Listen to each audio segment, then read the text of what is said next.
क्रोध एक ऐसी भावना है जो किसी खतरे के प्रति सुरक्षात्मक प्रतिक्रिया के रूप में महसूस होती है। यह एक सामान्य भावना है, लेकिन कभी कभी इसे नियंत्रित करना मुश्किल हो सकता है। इसकी वजह से हमें ही नुकसान पहुंचता है। क्रोध करने पर हृदय गति बढ़ जाती है और रक्तचाप बढ़ जाता है।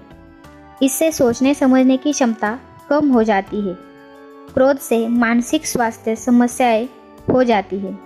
क्रोध से शारीरिक स्वास्थ्य भी खराब हो जाता है। क्रोध को नियंत्रित करने के लिए क्रोध प्रबंधन जैसे तकनीकों का इस्तेमाल करना पड़ता है, क्योंकि क्रोध ही एक ऐसा गुण है जो व्यक्ति का जीवन कठिन बनाता है। दरअसल क्रोध जैसी भावना तभी आती है जब किसी व्यक्ति से बुरा या गलत व्यवहार किया जाता है, या दैनिक जीवन में कठिन अनुभव आने के कारण, या फिर व्यक्तिगत या सामाजिक अवमानना या अपेक्षित तिरस्कृत या हेय महसूस करने की वजह से क्रोध निर्माण होता है। वीडियो आगे चलता ही रहेगा। इससे पहले अगर आप मेरे चैनल पर नए हैं तो subscribe and press the bell icon, ताकि आपको नए वीडियो की अपडेट मिलती रहे।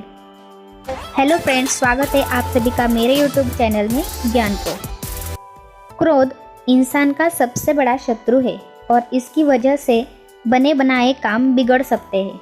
इसलिए गुस्से को काबू कर लेना चाहिए, और अगर गुस्सा काबू न हो रहा हो तो कुछ भी बोलते समय गलत शब्दों का इस्तेमाल करने से बचें।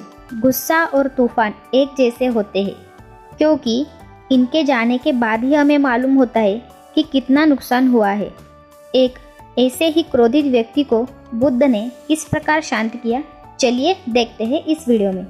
एक दिन गौतम बुद्ध अपने शिष्यों के साथ एकदम शांत बैठे हुए थे। उन्हें इस प्रकार बैठे हुए देख उनके शिष्य चिंतित हुए कि कहीं वे अस्वस्थ तो नहीं है।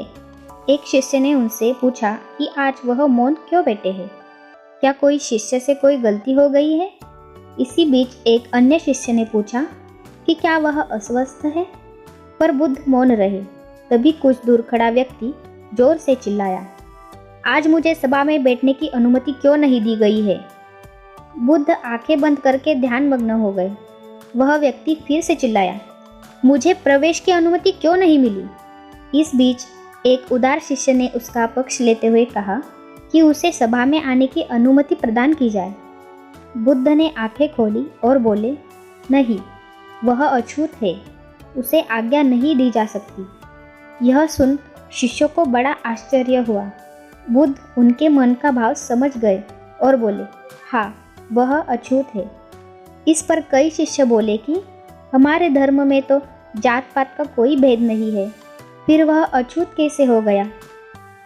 तब बुद्ध ने समझाया, आज वह क्रोधित होकर आया है। क्रोध से जीवन की एकाग्रता भंग होती है।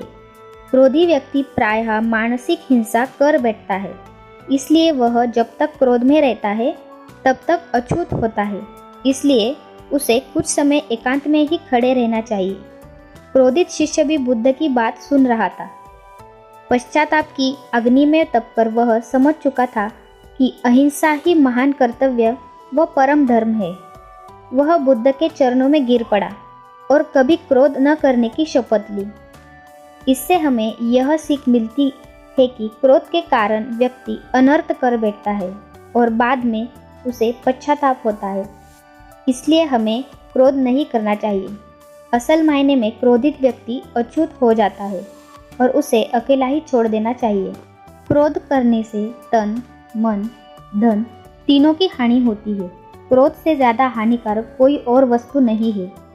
इसलिए हमें बुद्ध की यह बात हमेशा याद रखनी चाहिए कि क्रोध को पाले रखना गर्म कोयले को किसी और पर फेंकने की नीयत से पकड़े रहने के समान है। इसमें आप ही जलते हैं। अगर आपको भी मेरी तरह बहुत ज़्यादा छोटी छोटी बात पे बार बार गुस्सा आता है, तो आपको भी क्रोध को पहचानना, व्यक्त करना और नियंत्रित करना सीखना चाहिए। क्रोध को नियंत्रित करने के लिए ध्यान कीजिए, योगा कीजिए। इससे आपको शांत, स्वच्छ, आनंदी फील होगा और आप हेल्दी भी रहोगे। Thanks for watching. वीडियो अच्छा लगा हो तो मेरे चैनल को सब्सक्राइब कीजिए।